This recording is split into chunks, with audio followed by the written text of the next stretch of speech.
Ipapatanggal ko yung cylinder head ng Toyota 7K Tamaraw FX. Bali bibiling ko ito, yung cylinder head niya. Di ba nag-overheat? Sa din niya nakakabit, owner? Ban? Tamaraw?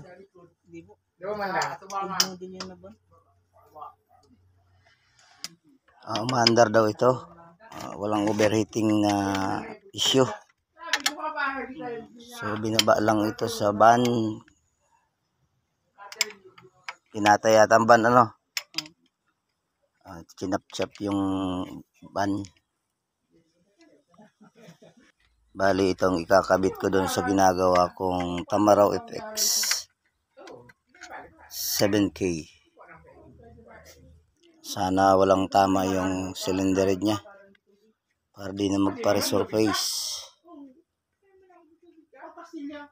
para kabit na lang diretso. Santa Magdalena pa kasi ito, malayo-layo yung customer natin, tsaka bibiyahin pupunting Maynila. Alright.